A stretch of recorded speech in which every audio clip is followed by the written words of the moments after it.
I am pleased to announce the agreement of the government of the Syrian Arab Republic and the Syrian Negotiation Commission for a credible, balanced and inclusive constitutional committee that will be facilitated by the United Nations in Geneva. I welcome the progress made by the government and the opposition, and my special envoy facilitated the agreement in accordance with Security Council Resolution 2254 of 2015 and will convene the Constitutional Committee in the coming weeks.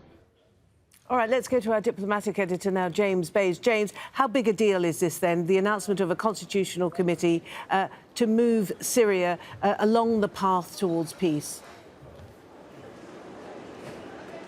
Well, the UN have been pushing for this for months and months and months. This was the work of the previous Special Envoy, Staffan de Mistura. He was pushing for this. He never got it. Geir Pedersen, who took over at the beginning of the year as Special Envoy, has been working on it since then. The UN thought they got this deal last week when we had a meeting in Turkey with the leaders of Turkey, Iran and Russia, but they were still worried about the Syrian government and whether it was really supporting this effort.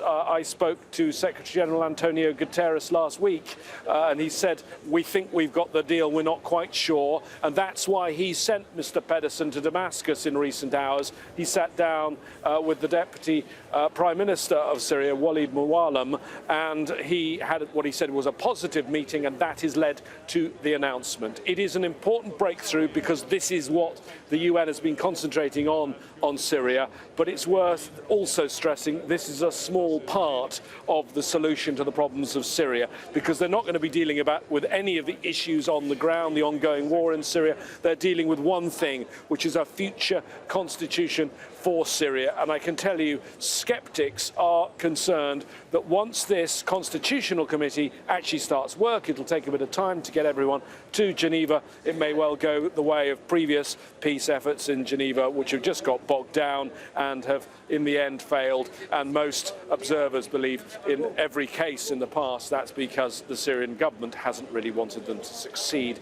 and has torpedoed those efforts.